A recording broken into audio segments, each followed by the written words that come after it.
Welcome to Dreamland, a program dedicated to an examination of areas in the human experience not easily nor neatly put in a box. Things seen at the edge of vision, awakening a part of the mind as yet not mapped, and yet things every bit as real as the air we breathe but don't see. This is Dreamland. Good evening. Another Sunday, another Dreamland. It's going to be a good one. Linda Howe is still in Britain. She's got new information on the Santilli film, the one to be repeated, I might add, with new footage here in the USA tomorrow night. The one that purports to be of an alien, shall we say, examination, autopsy, shredding very nearly. It's serious stuff, and she'll have a new report for us as well as a guest herself. That will be followed by John Anthony West, who is not an archaeologist, but an Egyptologist. And we've got all kinds of fascinating things to talk with him about. And so it's going to be a very, very interesting Dreamland, as would be the case with our newest affiliate, KVEG in Las Vegas. Last-minute apparent technical difficulties are going to prevent them from airing the program this week, but trust me, it will be on as should be next week. So there you've got it, and we'll get on to it all in a moment. I want to remind my audience of two very, very important things. One is our deadline for subscription to the newsletter. The deadline for ordering that newsletter is midnight Pacific time tonight, or when this program goes off the air. That's it. I mean, if you want it, you've got to begin dialing now, and you've got to get through by the end of the program. To order the newsletter, simply call 1-800-917-4278. 1-800-917-4278. In addition, I have new photographs available on our bulletin board as of right now. One is entitled Roof, ROOF.GIF.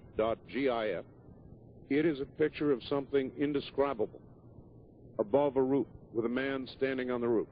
Download it. You tell me what it is. The second photograph is simply entitled Alien.GIF. It is a photograph of an alien, apparently also in some sort of autopsy situation, it would appear. And the third is entitled Earth.GIF. All brand new, all on our bulletin board. You can get into our bulletin board by calling area code 702-727-1709. 702-727-1709. Linda Howe coming up in just one moment.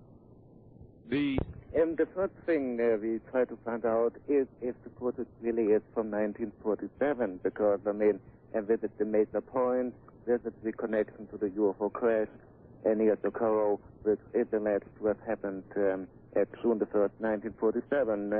The first checking was with Kodak, and Kodak was informed about the geometric year marking on the print, and Kodak Hollywood replied to Ray Santilli on June 28th of this year that the original negative stock was definitely manufactured in Rochester, New York in either 1947 or 1967. Now, to say for sure which of the two possibilities we have, you have to make a chemical analysis, because in the 1950s, Kodak changed the film material, the film stock, from what they had before, which was acetate propionate material, to triacetate with both chemical terminae for safety film. And so the important thing was to check out the original material. So Ray Santilli was willing to give a piece of the original 16mm autopsy film with images on it to Bob Shell, a certified FBI phototechnical consultant.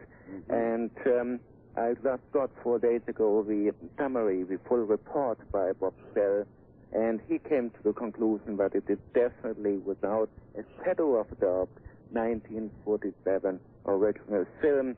And more than that, he wrote that you can use it only, you could use this type of film only for 2 years.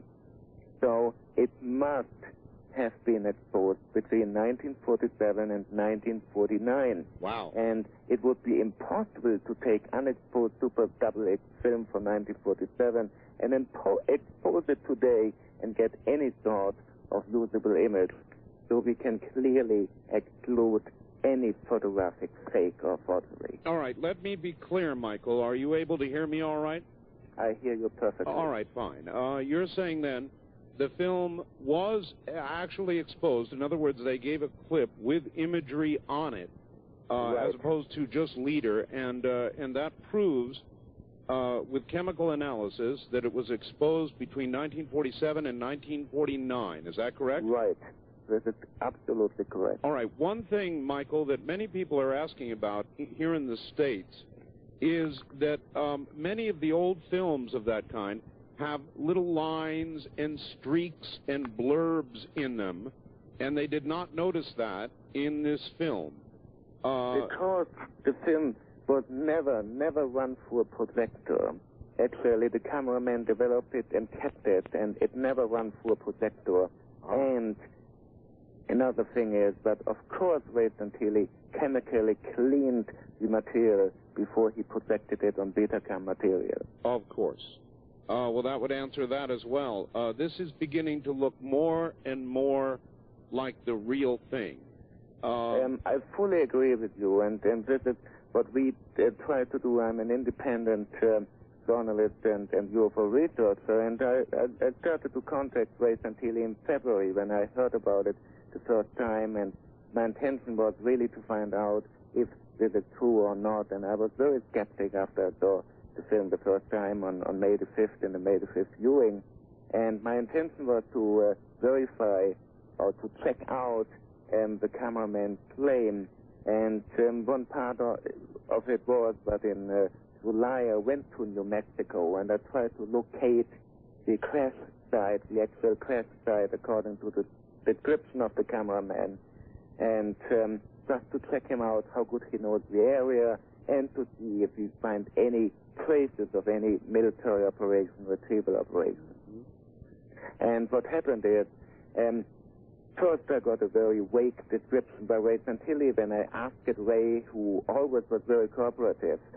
to call the cameraman and give me a more detailed description. And after about 5 hours, we finally reached the cameraman, and I called him back, and I got a very accurate description, and I followed the description. And it all pointed to an area southwest of Socorro, New Mexico. And after I reached the location, I found exactly what the cameraman described, and I called Ray Santilli again, and Ray Santilli called the cameraman again, and through this Santilli connection, I communicated with the cameraman and got landscape features verified, like a big rock gate, like a big boulder on the top of one of the hills around. And he said the crash happened on the northern shore of a small dry lake bed. Actually, we found this small dry lake bed, and on the northern shore, we have an excavated and filled up area of about 50 to 60 feet in diameter. Clearly, somebody removed something and filled it up with soil from another area, which clearly has a different color, a different substance. You don't find bushes there, you don't find big stones in it. It clearly is an excavated area. I have a background in archaeology and anthropology, so I know what I'm talking about. And I will go back to this area when I come back to the USA and this fall, and we plan actually an archaeological dig. We want to find out the profile of the filled-up area, how deep it goes, if we find any tactiles, because the cameraman said the object was so hot that it turned sand into glass. The sand was actually melting, and we tried to find any tactiles, and we tried to find traces of a military operation, tin cans or whatever. Maybe we found something dateable. All right. Might we have the name of the FBI analyst one more time, please? Bob Schell. Bob Schell. Bob Schell. And actually, he is also an editor of many major photo magazines all over the world. He's the author of 14 special books on photography, including the Canon Compendium and the most important book about Canon cameras. He is editor and photo technical advisor of Shutterback, Photo Pro, Outdoor Nature Photography, and many other photographic magazines. Actually, he started in the Smithsonian Institution in Washington working for them, and then he specialized on technical photography.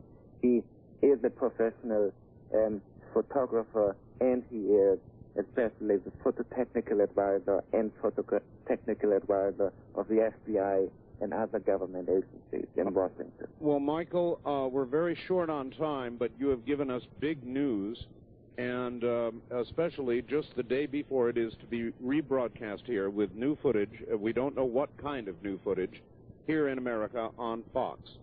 So I want It's good to hear. I would like to thank you, especially for being there at 3 o'clock in the morning.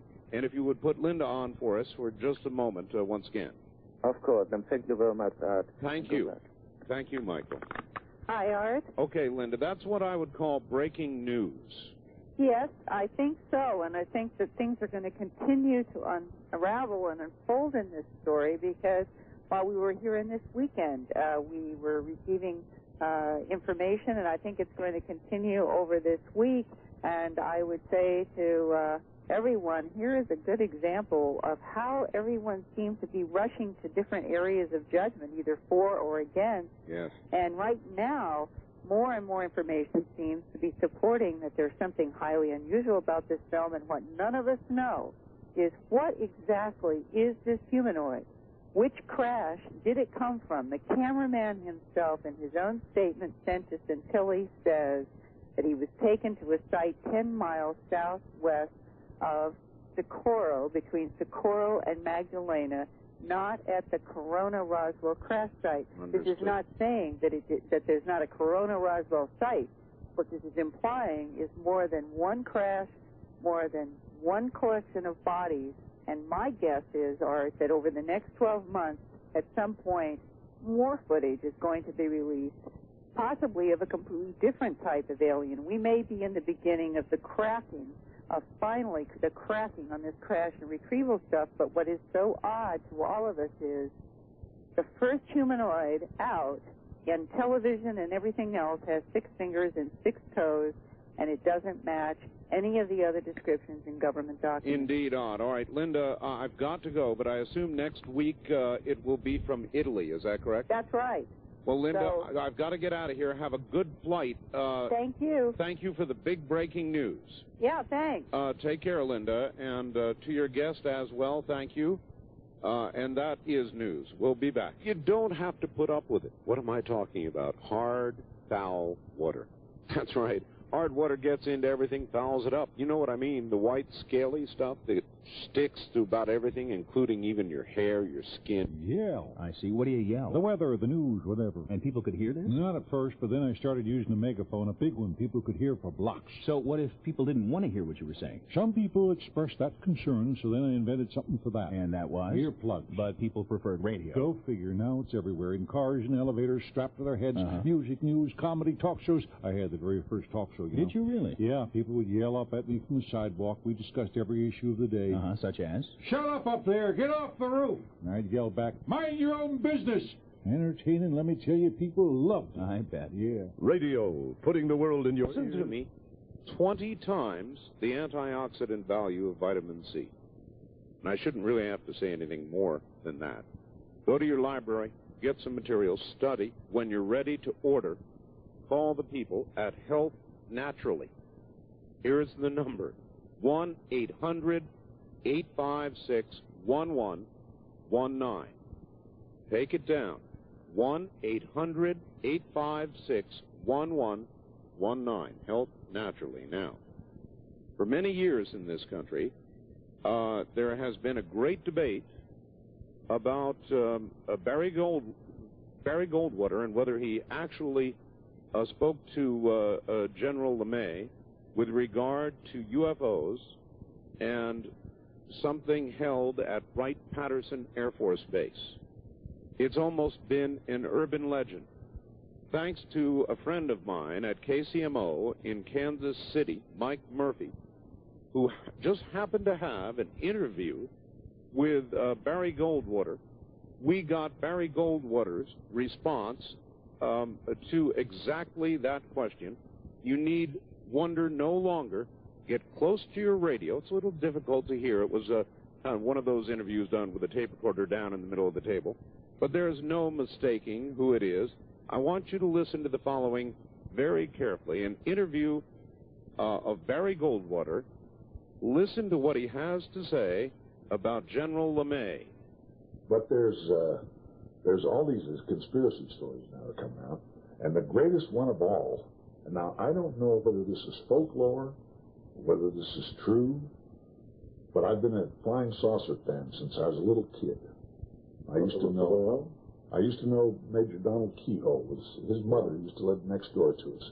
So back in the 40s, he came out with Flying Saucers Are Real and all these books. So I'm a little kid, and I've been with this all my life. And maybe this is folklore, but the story is you tried to find something out about the Roswell crash. No. Is that true? I know that at Wright-Patterson Field, the Air Force had, and I have to assume it's still there, had a room I think they called the Blue Room or the Green Room, in which was assembled all of the information that the Air Force had put together on UFOs. So I called my friend Kurt LeMay one day, and I said, "What about this, Kurt? Can I see the stuff in there?" Boy, he cussed me out in every four-letter word. Do you remember what he said? I can't repeat it. He said, "Don't ever ask me that again, and don't ever talk about it to anybody. I don't want to hear you ever mention it." Now, I can't say, I won't sit here and say I believe in UFOs, but I can tell you this. There's about 2 billion planets in this universe that we know about. How many other universes are there? We don't know. Nobody can tell me that this is the only planet of 2 billion on which there are living things like people. All right, well, there you've got it. In the words of Barry Goldwater, no more an urban legend. Now you know he said it. Imagine that as a response to a U.S. senator from a U.S. Air Force general. Imagine that. John Anthony West is a writer and independent Egyptologist who has been studying and writing about ancient Egypt for nearly 3 decades. He is the foremost exponent of the symbolist school of Egyptology, which sees and demonstrates an ancient sacred science where modern academics see mainly just superstition. His work redating the Great Sphinx of Giza via geology, proving it must be at least 10,000 years old or older, was the subject of a 1993 NBC special, The Mystery of the Sphinx, hosted, you'll recall, perhaps, by Charlton Heston. That was viewed by 30 million people. Now, this was one of the most successful documentaries ever shown, has escalated into a heated international scholarly controversy. He won an Emmy in 1993 for Best Research for his work on the video and the show itself, which was actually nominated for Best Documentary Program. The BBC subsequently produced its own version of that show for its prestigious and popular science series, Time Watch.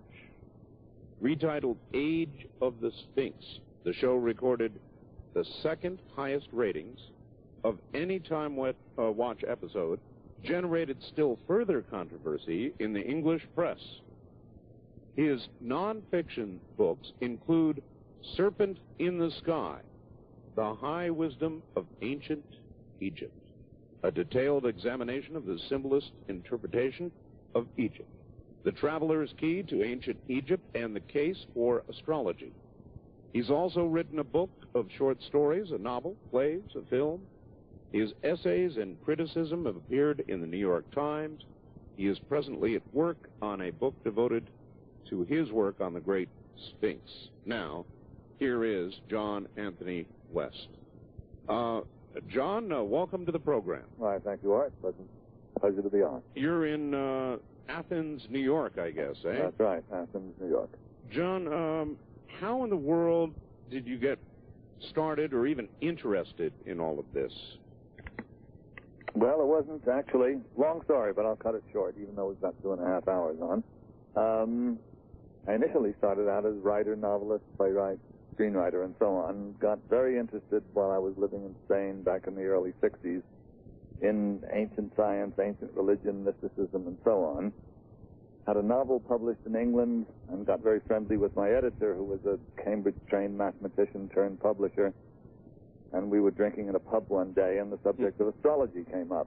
And it was a subject I'd studied in some depth, but it wasn't my favorite subject. Anyway, subject of astrology came up. He said, that's a lot of rubbish. And I said, well, actually, it isn't. There's a certain amount of evidence out there, and if you collected it, direct and indirect, you'd actually have a case. And he said, well, is that really true? Let me see. So I brought some stuff in, and he said, well, gee, I'm not convinced, but this is interesting. Would you do a book on it? And I basically said, well, yeah, you pay me some money, I'll do a book on anything, being flat broke, like most writers at the time. And then all of a sudden I had to get professional about this interest. And in doing the research for that book on astrology called The Case for Astrology, originally my first nonfiction book, published in 70 or 68 or something like that, I came across the Egyptological work of R.A. Schwaller de Lubitsch, the French philosopher with the unpronounceable name, and just stopped what I was doing and spent a year in the British Museum researching Schwaller, who at that time hadn't been translated out of French, included a chapter which really didn't belong in the astrology book, but it interested me so much, on Schwaller's Symbolist Egypt in that first astrology book, and then that generated a lot more interest because, as I said, Schwaller hadn't been translated at the time, and so publishers came to me and said, well, would you do a book on Schwaller and this interpretation of Egypt? Well, that interested me more than the astrology, actually, and I said, you bet. And, another 5 years to get professional in that, study my classical Egyptology as well, and then that sort of took over, and most of the last 25 years, one way or another, have been devoted to Egypt, with some time in between to get some stories and plays written and things of that sort, but mostly Egypt. All right, well, I take it your view of the age of Egypt is very different than that of the traditional geologists or Egyptologists. Is that correct? Well, yes and no. Dynastic Egypt, the Egypt that everyone knows about, of the temples and the tombs and so on, no, that basically arises around 3000 B.C. when the Egyptologists and the archaeologists say it arose. However, the Sphinx, and it's complicated, but the present pyramids actually almost certainly date from when they're supposed to date, about 2500 B.C. Okay. However, they are built, they either replace or, in one case, certainly are superimposed upon earlier structures, and the Sphinx, of course, which is central to this whole investigation, dates almost certainly from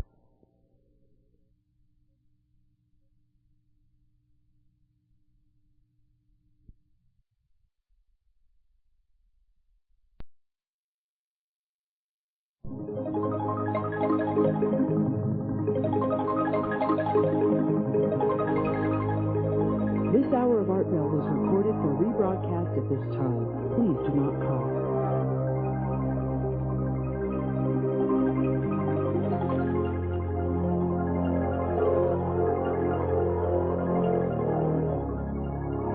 Talk with Art Bell. First-time callers to Dreamland dialed 702-727-1222. This is Dreamland on the CBC Radio Network. It is indeed. My guest is John Anthony West. We'll be back to him in just a moment. The deal is almost over. If you would like to get in on UFO facts, now to our guest, John Anthony West. John? Hello. Hi. John, give us a little primer, those of us who don't know a lot about it, what is the Sphinx? What is the Sphinx? It's a gigantic statue, 240 feet long. I think the largest statue on Earth, 66 feet high, carved out of solid bedrock, out of the limestone. It's the body of a lion and the head of a human being, usually assumed to be male, but maybe not. Could be female. And there it is. Titanic statue. Hard to imagine anybody doesn't actually know, has seen pictures of the Sphinx, what it signifies, what it's meant to represent. Big arguments about. The ancient Egyptians themselves never. What do you lean toward? Well, I'm particularly in the work that's come out in the last couple of years, not just our work, but work of Robert Bauval, the Belgian engineer who's done all of this interesting astronomical work around the pyramids and Sphinx. And our dating, which seems to put us back probably around 10,000 BC, unless it's the precessional cycle before that. But an astrological significance seems to impose itself upon you. In other words, the body of the lion, hard to imagine that that's not the sign of Leo. And the head of human being, some people think it represents the cusp between Leo and Virgo. Another way of looking at it is that it represents the axis of Leo and Aquarius. I must say I'm more inclined to that myself. Mm-hmm. But even without the astrological interpretation, symbolically it would seem to represent the lion is the great cat is always a symbol in every culture, in the Mayans and the Indians and so on. In India, it's the tiger, and the Mayans, it's the jaguar. The great cat is always a solar symbol and seems to represent the manifest power of the sun, and the human head would seem to be the ability of the physical to become spiritual. In other words, to unite again with its celestial or divine source. And so that seems symbolically the Sphinx could be that there was a kind of a metaphysical teaching in and of itself. All right. Well, there is where I want to interrupt you for a second. Mm-hmm. Oh, definitely. Yeah. As we have evidence of the ancient Egyptians remaining today, is there anything to indicate that the Egyptians recorded anything from any previous civilizations, as we are now digging into and trying to record what we can find out about the Egyptians? Well, depending on how you look at things. You see, the Egyptians themselves never recorded history. I mean, it's a very peculiar thing that we know as much as we do about Egypt from all of those temples and tombs and so on, and yet there's virtually not a shred of history.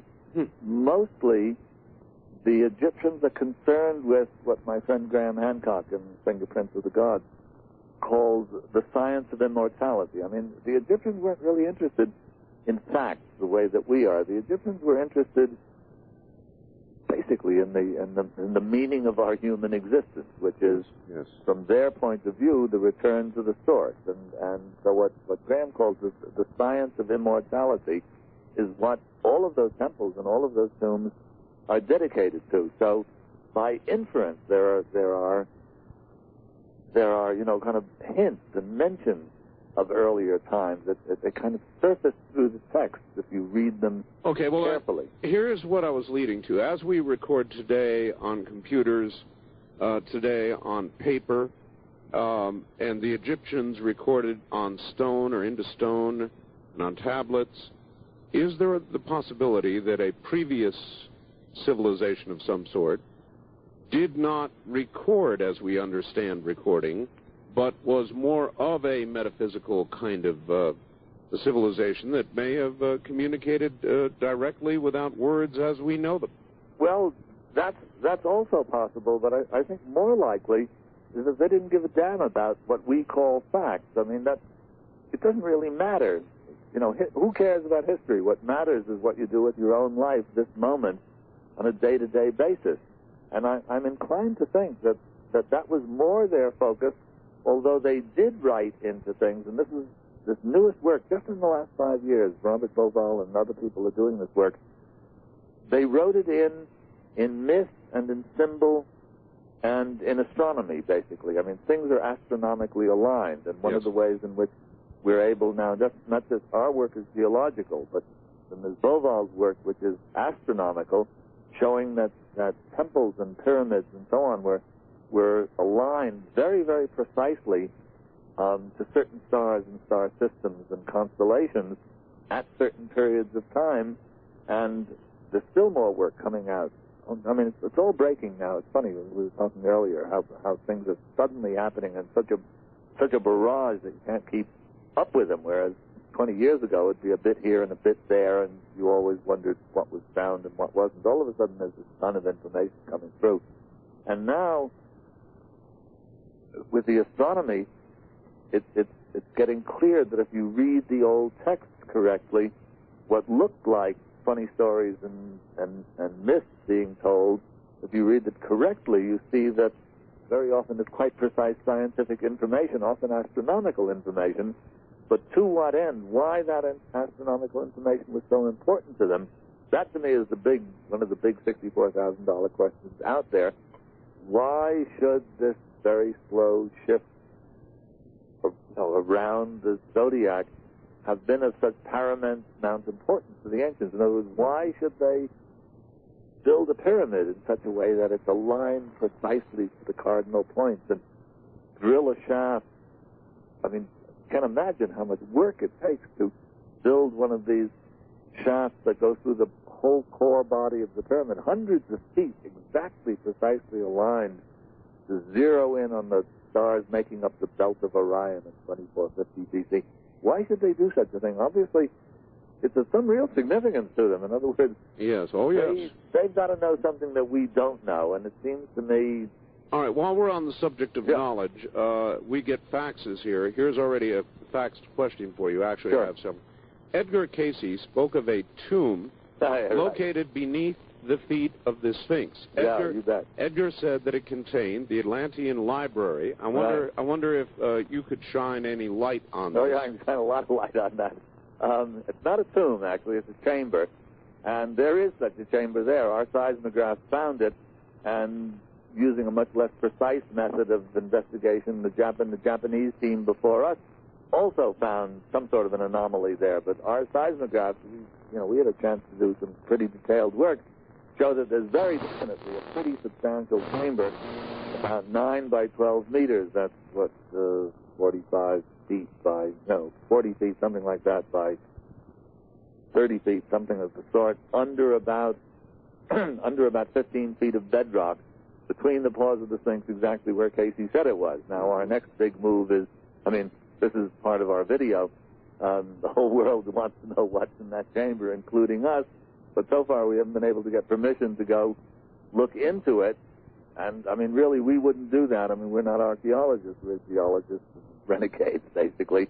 But, a team of archaeologists, either theirs or ours, could look into that, and prior to looking, all you have to do is drill a hole through the bedrock and stick in a fiber optic camera and see if there's something there. Is somebody going to get an opportunity, do you think, to do that? We hope so. You can imagine that, we're upsetting the whole apple cart of ancient history, and so the people who make a living selling apples aren't too happy to have us around. Of course. On the other hand, it's solid stuff. We're dealing with highly credentialed geophysicists and geologists, and it's all done according to standard operating procedure. And, of course, it's very public now. Millions of people have seen this, and everybody wants to know what's in that chamber. So I'm kind of hoping that we can get, if not necessarily some allies over there, at least people who recognize that we really are doing things according to standard operating procedure, and if there's something in there we'd like to know, and it's of interest not just to us, but to them as well, and to the whole world. And so we'll see. But in fact, with or without the Library of Atlantis in that chamber, we're in fact quite certain that if we can get back there with our seismographs and all of our equipment, and there's a whole bunch of there now dating techniques where you can use the isotopic dating. You can date stone in a somewhat analogous way to the way you date organic material with carbon dating, whether or not that technique is good enough to give you thousands of years rather than geological billions of years, that we don't know yet either. But the point is that there's a lot on even just a couple of months over there. It wouldn't even be very expensive to mount such an expedition. We're sure we'd come up with a lot of very, very interesting information. And as I said, the chamber is there exactly where Casey said it was. And curiously enough, some of the nasty reviews that came up following our show said that West is completely discredited because he mentions Edgar Casey. The fact that Casey, in fact, predicted a chamber right where there is a chamber. I mean, Casey was getting this information, then called, mediumship, but now called trans-channeling. I follow Gordon Michael Scallion. Right. And very closely. He's been on the program many times, and he receives many of the same sorts of criticisms. However, his predictions are eerily correct. And well, some of them. Some of them, 80-some-odd%. Yeah? That's pretty good batting average. Is it really as good as that? Certainly as good as that, yeah. And Casey predicted it. You say it is there. Oh, I mean, there's no, again, the seismographs don't channel. Go argue with the seismographs. I hear you. All right. If we should find, now this is all way into speculation, but suppose we found the Library of Atlantis, what would you imagine it might contain? God, I can't imagine. I mean, let's face it, if it were in a language, almost certainly we wouldn't know that language unless it's some early form of hieroglyphs or something like that. I mean, nobody knows who invented the Egyptian hieroglyphs or where they stem from or whatever. So if they're written, we're in serious trouble because somebody's got to go around and decipher them. I would rather hope that it would be some sort of mathematical or technological something or another that would reveal itself by measure and geometry and number, because that would, that might not tell us a history, let's say, or a story of what there was, but it might reveal to us in a more universal language, the language of mathematics and geometry, something of that past civilization. But from my point of view, anything that was demonstrably and provably of that kind of antiquity would simply be what's needed to blow the cover, let's say, of the whole Church of Progress, which is one of my chief interests, really, is great if we had the actual history of Atlantis, but as far as I'm concerned, one of the most important things is simply to blow up once and for all the arrogance of modern humanity that thinks it can get away with the stuff it's doing to this planet, the individuals and the people, and under the guise of science and scholarship. Would you then think that could be discredited? Yes. That would be a very great thing. Yes. But if it contained that kind of information, John, I don't know how cynical you are, but do you think it would be allowed out? I don't know. It depends. You see, a lot of people say this because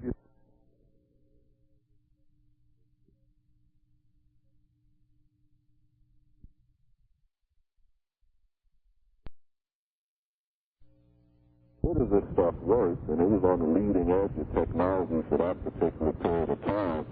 As a if you know the things the way I do, it's not as though it's there in public view. For example, you can shut down the pyramid, which in fact has been done periods of time over the last few years, for months at a time, not let anybody in, and do all kinds of stuff in secret, and God knows what they'd ever find, because that they could conceal. The thing's not so easy. If they've got a team out there and they're going to drill holes, they're in public view of the whole wide world, including all of my pals who are the camel drivers and the guards and people around. And, it's not a big deal to drill a hole and stick a fiber optic camera in there. But I'm inclined to think that if they were doing anything secretly, there's a good chance that maybe we'd find out. Otherwise they might well not tell anybody. Sure. Well, if it was information that was basically telling us we're going down the same end road that others have gone down previously, very quickly headed that way, there would be a very strong force which would not want to change direction radically, but continue down the same profitable road we're on right now for those who are making the great profit. Hold on one moment, John, and I'll be with you, back with you in just one moment. This is Dreamland. If you feel about the tomb of Ramses, is there something new or some new discovery surrounding the tomb, John? Well, no, this is yes and no. I mean, obviously, this is a major tomb of the sons of Ramses II, who was the great pharaoh of the New Kingdom. Supposedly, I think 50 or 60 of his sons. He was a very prolific individual, that Ramses. I mean, it's one of the great ironies of modern history or of modern advertising, that Ramses, who had supposedly, I think, 66 wives and 190 children, had a condom named after him. But there's Madison Avenue for you. Anyway, Ramses, this huge tomb, I mean, gives you, interesting that the Valley of the Kings, where they've honeycombed every inch of this over the course of 100 years, suddenly divulges what seems to be one of the biggest tombs ever discovered. Right. What they find in there, in other words, if everything's been rifled, then no. It's, I mean, interesting. Historically, here you have a great tomb that, with inscriptions on the walls. Presumably, it's not going to teach them anything new. If they find any bit or piece of it that's unplundered, well, then they might come up with all kinds of marvelous, who knows, gold, jewelry, and things of that sort.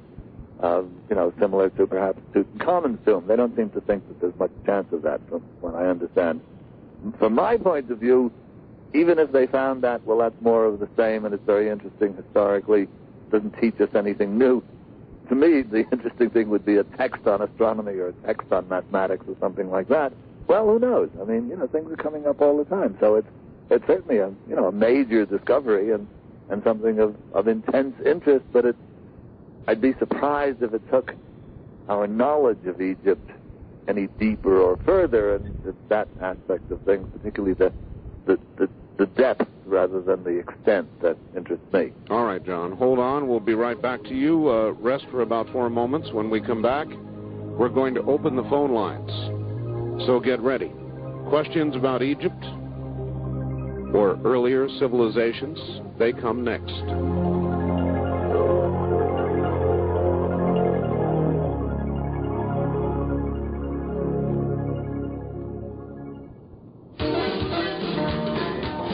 Simply pass it to you as the network passed it to me. Art, it says, just a reminder about the newsletter deadline. Sunday's Dreamland, now, in other words, is going to be the last time that people can order the October issue of the newsletter.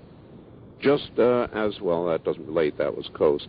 Remember, the issue will contain the photo of Hale-Bopp, the comet, a photo of Max, the crystal skull, and a large color photo of your studio, my studio, and a dynamite interview with Dr. John Mack from Harvard regarding alien abduction syndrome, among many other interesting items. Also, our subscription price increase goes into effect December 1st. In other words, call now. Now, my guess would be, it's just a guess, I don't guarantee it, that throughout the night tonight they will take orders for the newsletter, but I guarantee when dawn breaks, that's it. They couldn't get them into the computer before morning, so I'm making an assumption here.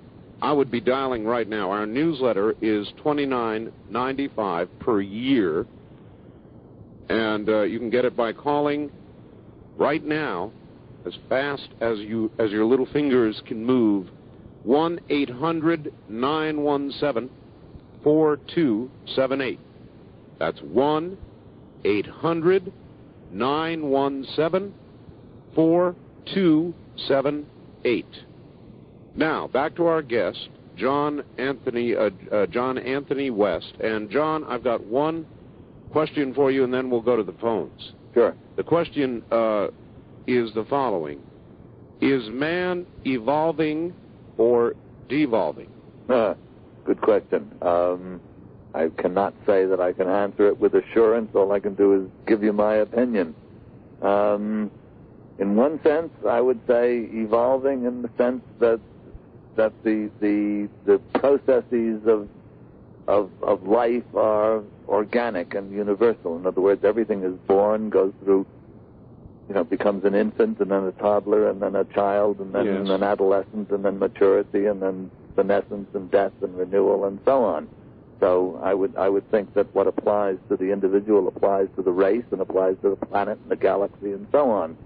Now, is a healthy 6-year-old who becomes a drugged out adolescent evolving or devolving, or simply not taking advantage of opportunities that are presented? I think with us, we're in a big fix. When you look at ancient civilizations, the further back you go, these people didn't think the way we do. They didn't have our kind of terrible problems. They lived in a different level of serenity and accomplishment than ourselves. We're very, very clever, but incredibly destructive, and obviously in a state of tremendous chaos. And my guess would be that we're kind of juvenile delinquents. So in one sense, we have capacities that maybe the ancients didn't have, but we've botched those capacities and are now in a terrible pickle. Well, the question, of course, is even if we are evolving, is it towards some sort of terrible destination that the very same one that previous civilizations have gone to? Hard to say. Look, we're now just in the process of, I think demonstrating that there was, for lack of a better word, call it Atlantis. There was a high civilization that went down. Now, why it went down, that it went down cataclysmically, I think that's pretty well demonstrated in 2 books in particular recently, by Graham Hancock, Fingerprints of the Gods, that's a big bestseller in England and Canada and doing very well over here, came out about a month ago. Yes. And that collects all of the information about when and where and how this happened. And another book by 2 Canadian researchers, Rand and Rose Flemont, called When the Sky Fell, which is out in Canada and will be out here shortly in St. Martin's Press. And they basically take the work of Charles Hapgood, who was a historian of science who developed a theory called crustal shift, which, without going into a long song and dance, explains geologically and physically or geophysically what was responsible for this terrific cataclysm around the time Plato said it happened, about 9600 BC. And this was a theory that basically fell through the cracks. Nobody paid much attention to it, though Hapgood somehow or another got into an interesting correspondence with Einstein at the time, shortly before Einstein's death. And Einstein thought that this was very plausible, difficult to prove, but, that it was a well-argued theory, and even with Einstein's imprimatur upon it, it simply fell through the cracks. And the Flemont's book, When the Sky Fell, takes Hapgood's work, and then there's been a tremendous amount of implementation of that theory over the course of the last 20 or 30 years. And it sounds ridiculous to say it, that the Atlantis described at great length by Plato in his Timaeus is actually what's now Antarctica, but it isn't. It sounds crazy, but it's not at all crazy. And my own geologist, and I'm in contact with lots of geologists who say, well, look, this is difficult to prove at the moment, but it really isn't. This is not implausible, and the theory accounts for a number of things that are otherwise inexplicable, like the mammoth extinctions around 11,000 BC and so on. So I think, and then of course there's our famous chamber between the paws of the Sphinx. I'd almost bet odds on that within the next 4 or 5 years we have stuff so sure that there were these civilizations, or at least a civilization back around 10,000 BC, that it really gets accepted, even by most bitter opponents at the moment. And then what do you do about that? That went down almost certainly in a great geological cataclysm. Now, the legends, if you look into the mythology, this is one piece of the puzzle, all the old myths and legends and so on. Now, a lot of them talk about, Bible included, Old Testament, that, through man's iniquity and, evil and blah, blah, blah, and sin, that the whole thing went kaput and so forth and so on. Now, okay, you look at this from a rationalist point of view, looks absurd. However, from a totally other point of view. There's some very interesting work being done now by some very brainy guys at Princeton and other universities. There's an organization called the SSE, the Society for Scientific Exploration, and Chalk, my geologist, and myself gave a lecture there, one of the presentations at a recent meeting. But these people are interested in, they're looking into, and with using very hard-nosed scientific methods, things like psychokinesis and telepathy and so on, and they're finding out, using very delicate instrumentation, that it is in fact possible and provable that you can influence effectively the throw of the dice by will and by thinking. Now, by extension, I mean, this is a very delicate scientific experiment, that shows itself up in very minute statistics, but the implications are enormous. In other words, it's how we think and how we feel and how we behave. Would it be your view that these talents, psychic talents, are long forgotten or now developing? Maybe both. Certainly we don't, as a general rule, have them. But there's lots of anthropological work about the older and more so-called, to use the word in quotes, I wouldn't use it that way, primitive, the civilizations and the societies and the tribes, the Aborigines and the Bushmen of Africa and so on. They seem to have these capacities still, and I mean, to them it's nothing very special. They just have them. We've lost them. Maybe we're in the process of reconnecting. Yeah, well, it looks that way. In other words, a lot of this stuff, hard to judge. I mean, now everybody everyone, your local friendly neighborhood trans-channeler is summoning up beings in the Pleiades and stuff like that. Now, I don't know how to take that with a grain of salt, or how, I just don't know. It's not. I do. I'm a little iffy on channeling. John, you don't know. I don't know either. Let's go to the phone here and see what we've got. Okay. East of the Rockies, you're on the air with John Anthony West. Hi. Hello. Yes. Hello. Where are you? This is Mike in Lexington, Kentucky. Yes, Mike. I'd like to ask your guest if he's familiar with Richard Hoagland and some of his theories. Yeah, very much so. Sure. Oh, really? Really? And we all know each other. Okay. How do you view Richard's work? In so many ways, particularly with the Cydonia region of Mars, how do you view that? Well, there's been a ton of work done on Richard's work. My feeling is that, obviously, I think Richard would be the first one to say so, the final proof of the pudding is going to be another Mars shot that actually, with better photographs, that says yes or no. Until that happens, the evidence is now, and there have been a lot of very highly qualified people who have been working on this, the evidence is good enough so that, as far as I'm concerned, the burden of disproof is upon the opponent. Mm-hmm. With that kind of strong statement in mind, don't you find it a little curious that NASA continually resists a closer examination of Cydonia, even if there is another Mars shot, as you put it? No, I don't find that the least bit surprising. I'd be surprised if we're the opposite. In other words, the establishment is always and invariably, I mean, the history of everything is an establishment that doesn't want to change its mind for a variety of very interesting and deplorable psychological reasons. So the fact that it gets out there at all is sort of amazing. I mean, I'm astonished. We're talking about the Santilli show before.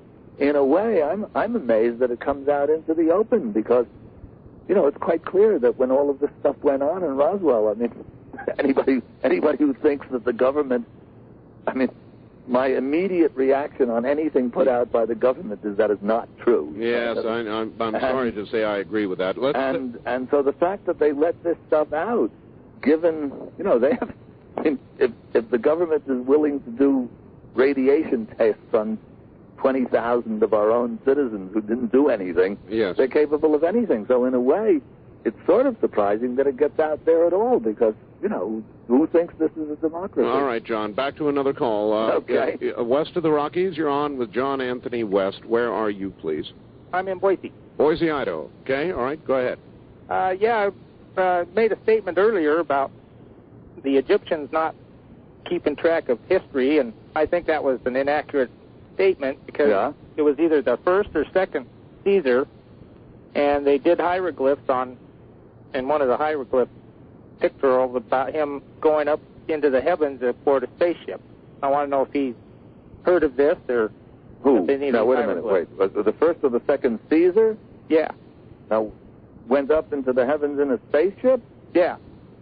No, wait, hold on. One, if it's the first or the second Caesar, we're talking about Egypt. I mean, there's almost no Egypt left because under the Romans, there's no independent Egypt. That the civilization of Egypt was still going on. No, maybe it was the pharaoh then. Yeah, but they're not. It's an interesting point actually, because the pharaoh after death, his soul goes. The exact language is his soul becomes a star and travels across the sky in the company of Ra, who's basically the sun, in his boat of millions of years. Now, if you take this literally, that he went up there in a spaceship, you can do it that way. But you see that the hieroglyphs themselves, translation is rather difficult. Now, do they mean that symbolically, that, in other words, that his spiritual body went up there, or do they mean it literally, that it went up there in a spaceship? Hard to say. Yes, well, as we imagine our spiritual selves to travel hard forth. To say. And look, the more... I mean, if you asked me that question 10 years ago, I'd have said, well, I just don't buy the actual, the physical side of things. They're not talking about spaceships, they're talking about spiritual bodies. I still actually believe that, but the evidence for extraterrestrial life, as far as I'm concerned, gets better and better, so that the same words that I would have said 10 years ago are definitely spiritual. I would now say, well, gee, not so sure anymore. All right, from Mike in Seattle, please ask your guest to comment on the city of thieves. These people live near the pyramids, make a living by grave robbing and hacking statues to pieces and selling them about the world. No, that's not the pyramids. I think what you're probably talking about, the city of thieves. There's a little village called Kurna, which is near the Valley of the Kings in Luxor, which is the other side of Thebes, Thebes, is the ancient Greek name for what's now Luxor. And if that's what they're talking about, yes, those guys over the course of the 20th century had access to, they built their houses over old tombs, and foraging about came up with all kinds of they had secret passageways, and they found old tombs that, in fact, the Egyptologists hadn't discovered. And basically, back then, Egyptology was just grave robbing anyway. And so they were chopping bits and things off and selling them on the antiquities markets and so on. And if that's what you're talking about, the city of thieves, that's this little village of Kurna near the Valley of the Kings. All right, John, hold on, right back to you. Many of you out there don't know there is a new Senate bill right now, a new Senate bill, a real one, not a modern American myth, though discussion about the new money has been that for quite a while. This, I'm sorry to say, is real. A bill that will create a new money.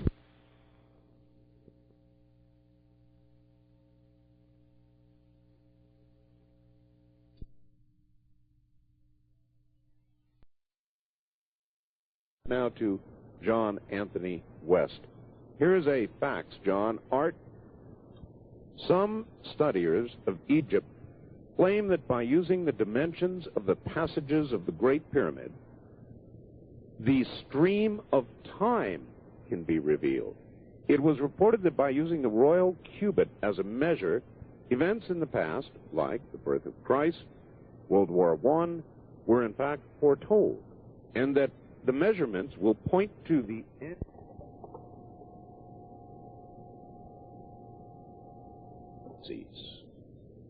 That's from Mike in San Jose.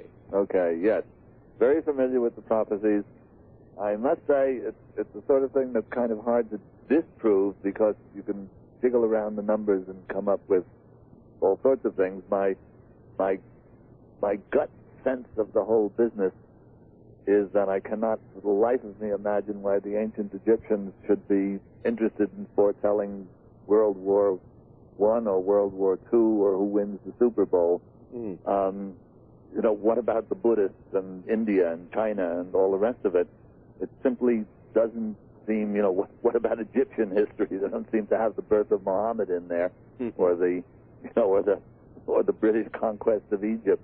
It's just, it seems to me a very Eurocentric way of looking at the pyramid to do something that I don't think the pyramid was designed to do. But as I said, I'm willing enough to be proved wrong, but by jiggling around with those passages, it really is one of those instances where you can make the numbers do anything you want, and at the same time, the numbers are very significant in the pyramid because... Yes. Well, that's what I was going to ask. John, what, very simply, what were the pyramids designed to do? Aha. Well, again, since they never told us, we have to deduce it. Now, my sense of it is that these really are gigantic technological, spiritual instruments. I think that they are designed to facilitate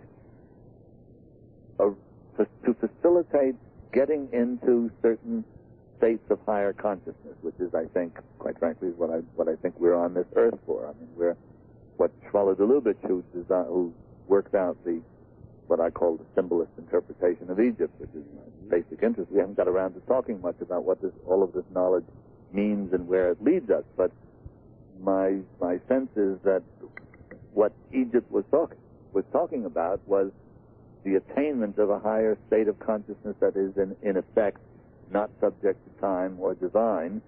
And I think that the pyramid, not just the Great Pyramid, but the other pyramids on the Giza Plateau and at Dashur, are in some way or another designed to put people who've done their homework and are suitably prepared into an altered state of consciousness where they actually have these experiences. I know myself. Well, can I just? Yes, you may. I lead trips to Egypt all the time. Yes. Most of my living comes out of leading trips to Egypt, and we always do a meditation session in the King's Chamber of the Great Pyramid. Yes. And there are very few people who come out of that unmoved. And I've been in there on a number of occasions with people who were deeply skeptical and didn't want to know, and they were moved too. In other words, they were not prepared. Lots of people go in there expecting something brilliant, and then they get something brilliant or unusual, and it's a self-fulfilling prophecy. If you get people in there who are determined not to experience anything, and they come out shaken and moved, well, that's something else altogether. So I think that the purpose of the pyramids is, when the Egyptians talk about, the pharaoh, that question that came at me just before, of going in a spaceship to the stars. Well, I don't think it's a spaceship so much, a physical spaceship. I really do believe that the pyramids are designed in order to give us access to these higher conscious or spiritual states symbolized by the stars. All right, we're at our break point here, John. Okay. My interruption, and I'm sorry I interrupted That's okay. you, was to ask you whether that higher state of consciousness had any parallels to what Mr. Monroe at the Monroe Institute has been teaching for so long, and we'll take that up when we get back. How long will we be, by the way? Can I have? You've got about 7 minutes. 6. Oh, great. Okay. All right, we'll be right back. This is CBC.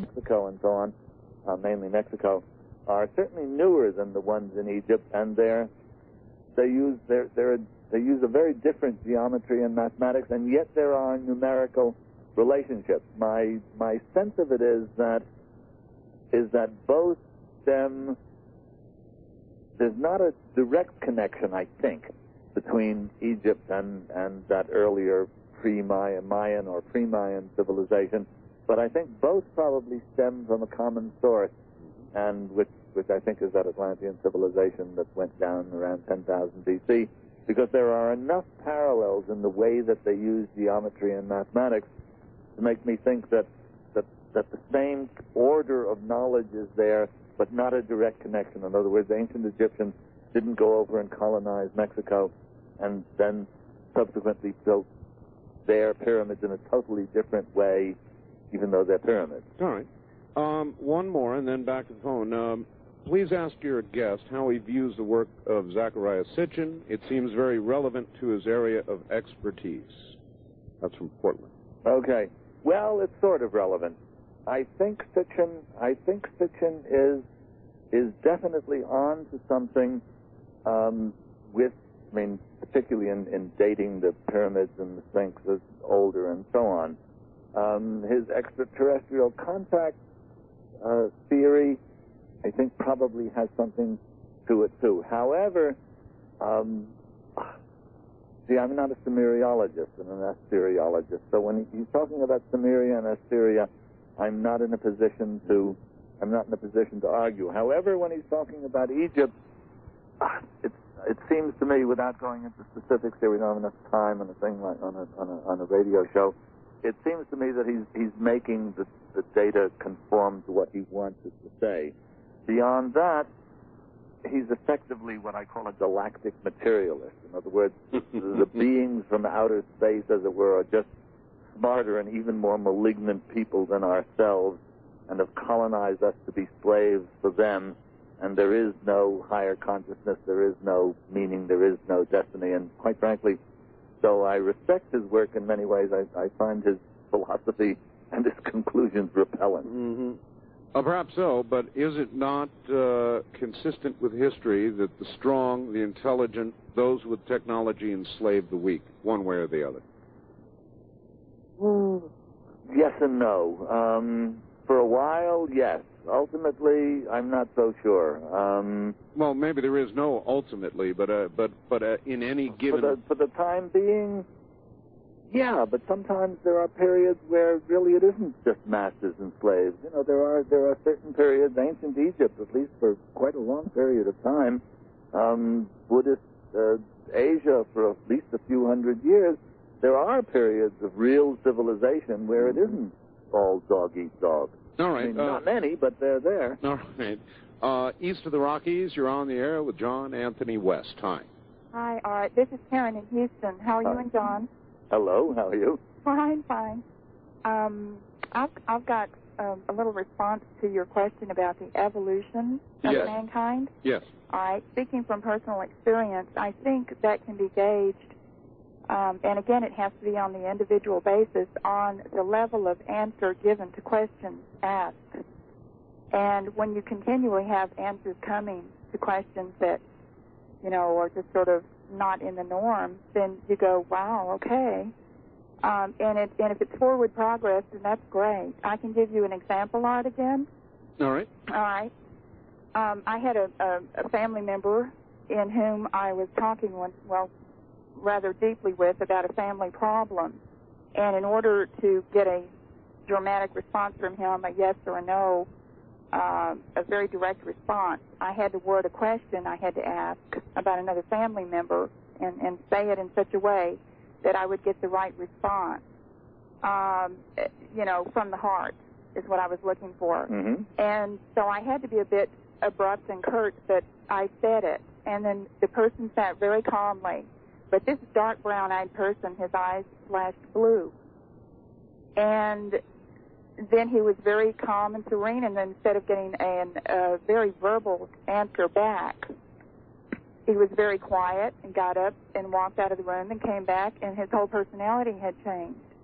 I've never seen this happen before, where the brown eyes turned blue, but I knew there was something that was emitted there in response. And so several days later, I happened to pick up a book by about Nikola Tesla's life. Oh, yeah. And in the heart of the book, I opened it, and I just happened to open it right straight to the heart of the book, the middle of the book. And he has a chapter in there on observations on the eye. And I'm reading through this, and I get the answer I'm looking for. Excuse me, dear. How do you relate this to my guest? Okay, the evolution of things from the spirit and all this, okay. Nikola Tesla had an associate who said that even in the broadest of daylight, that once the intellect is triggered and you go straight to what it would be the heart of the soul and the mind, that there would be for an instant, even in the brightest day, you will see a flash of energy in the eyes. All right. Well, thank you. Crystal Gale sang about brown eyes turning blue, too. Any response to that? Make anything out of that more than I did? No, it was very interesting, but it's not actually germane to the question of evolution, or has there been or hasn't there been. I mean, it's interesting in the sense that there are moments of higher consciousness, and if that reflects in eyes that are brown turning blue, well, so be it. I mean, do you think that arguably there are more moments now of increased consciousness or fewer. And our great technological civilization, boy, we've got cellular phones, television, we've got the internet, we've got the web, we've got all of this.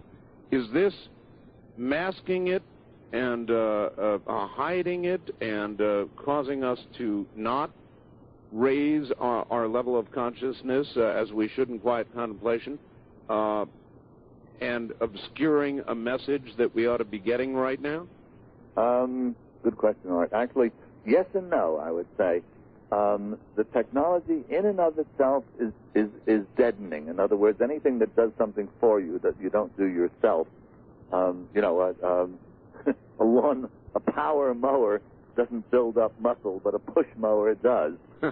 Anything that the machine does for you is something you're not doing yourself. On the other hand, suddenly there is access to the whole world of knowledge, stuff that absolutely, 100 years ago, things weren't available at all. You just couldn't find them. Right. Now a press of a button puts you in touch with a whole world of stuff that simply wasn't available before. So in other words, if technology is understood as not a means, an end in itself, but a means toward an end, I'm from being sort of really a neo-Luddite myself 30 years ago, I've now become pretty technophiliac in the sense that, I really think that the stuff is there to be used, and if it's used intelligently, it does open means of doing things. It doesn't, still, anything that's of any value is something that you have to do yourself. No machine will teach you to play the violin or do a martial art. So you're not saying anything that's of value. You're not saying good or evil, you're saying both. I'm saying actually neither. In other words, if it's a means toward an end. If it's used intelligently, it facilitates things. But if it's simply something, obviously, what's communicated is what counts. If rubbish is communicated, well, then that's what you're going to get. What do they say? What is it? Garbage in, garbage out. That's what they say. But nevertheless, as a means of accessing information, it's brilliant. However, information is just information. It's not understanding, and understanding isn't wisdom. The machine isn't going to give you wisdom. Only study and work and lots of stuff is going to give you wisdom. All right. Let's go back to the phones. First-time caller line. You're on the air with John Anthony West. Hi. Yes, hi.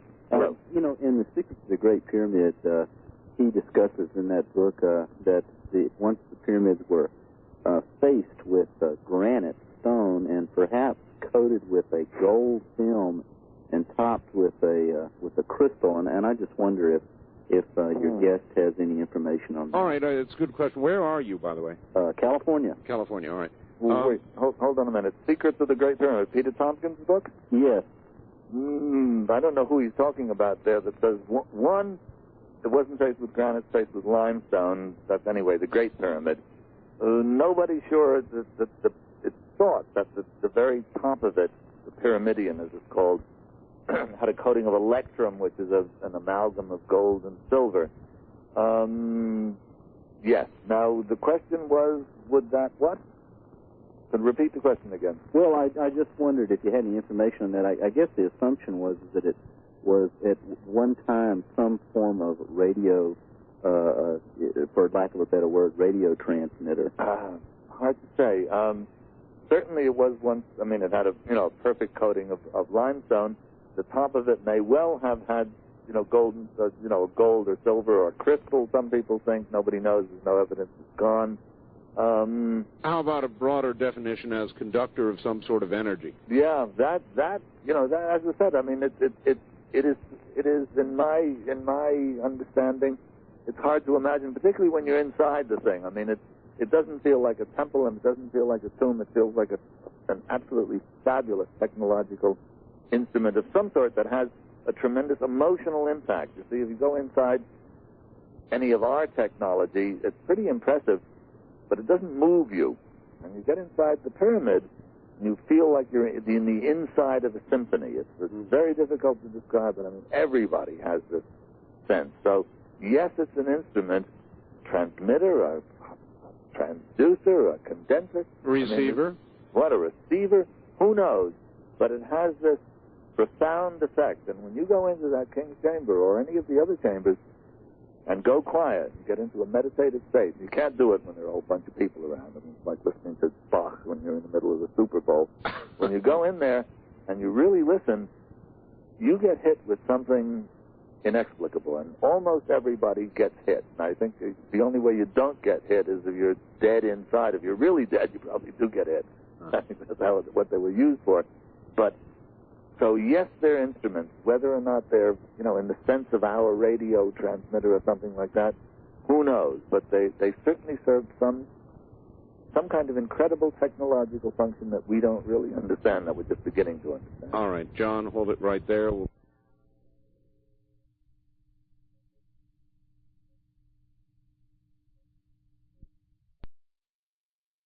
Now to my guest. We've only got about a minute before the bottom of the hour, so a quick question from somewhere out east of the Rockies. Where are you, sir? Yes, I'm in Montana. Well, you're on the air with John Anthony West. Yeah, John, this is Transformer from Montana. I get the Scallion newsletter, and recently he had a thing about the pyramid being a time machine. Mm-hmm. There was a large crystal bird in the main gallery that was moved up and down to tune it. And I thought I'd ask what your impression of this was. All right. Hard to say, actually. I mean, you know, in a sense, I would agree it is some sort of a time machine, but depends on what sense you mean. A crystal that's movable, we don't know about a crystal there. Is it there? Was it there? Impossible to say. You know, I simply can't. There's no answer to questions like that until, from my point of view, until you can actually demonstrate such a thing. All right, your sense is, though, that I think you said the next 3 or 4 year time period there will be great new discoveries. Yeah, I'm pretty sure there will be, actually, Art. I mean, just even I mean, our work is, you know, is very, in a way, even though it kind of blows all of history out the window, it's very orthodox. It's geology and geophysics and, you know, very hard-nosed science. And of course, if we find the object, if we get into that chamber between the paws of the Sphinx, and we actually find something that the opposition cannot deny, that in and of itself blows all of history out. Blows all of history out. All right. Well, there's a good line to hang on. We are at the break point. You've got about 4 minutes. We'll be right back. This is Dreamland.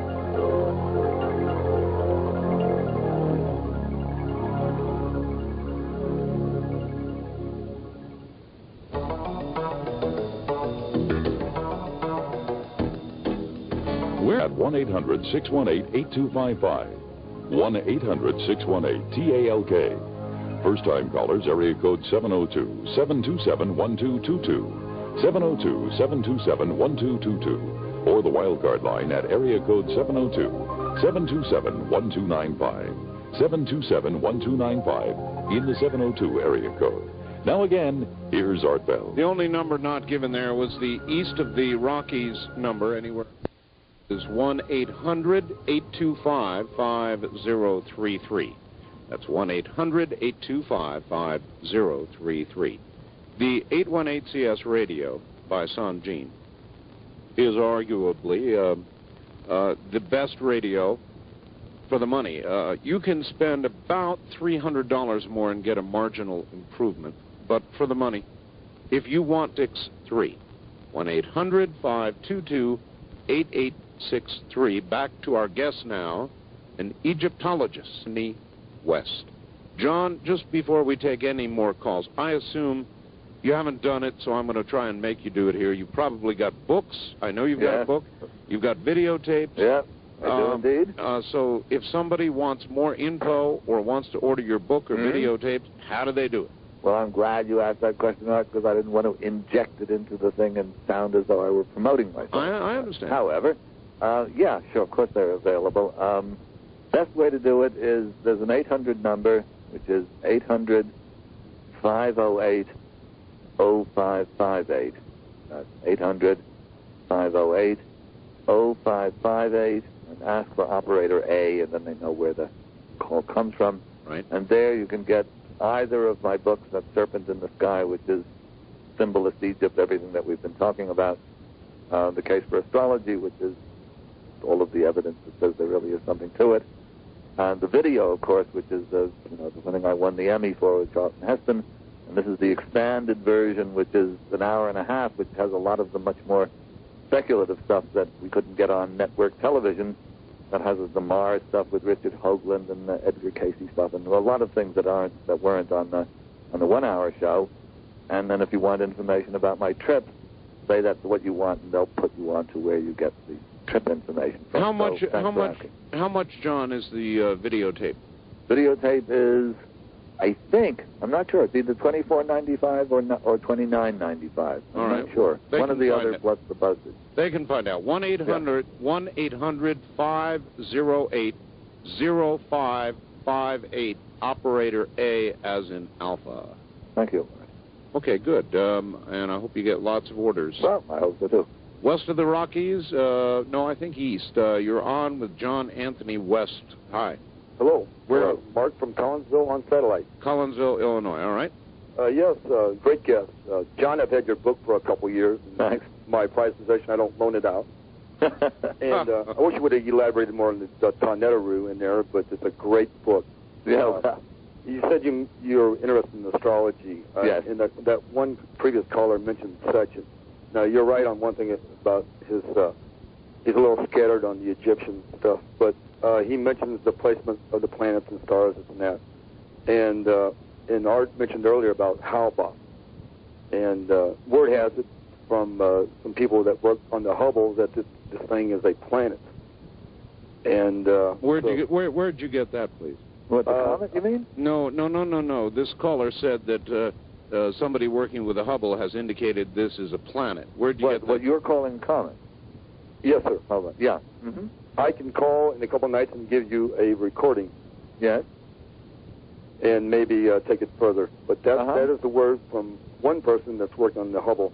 All right. Yes. And they say this thing is 3,000 miles across or something. Now, seems like something, like Halley's Comet, that comes through I don't know how often.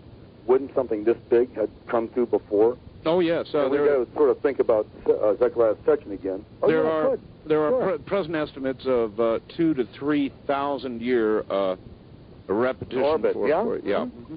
Yeah, it's not, it's not impossible. I mean, Pluto is whatever it is, 360 some odd years, and they never would have discovered Pluto without fairly major telescopes. So yes, I mean that's not the part of.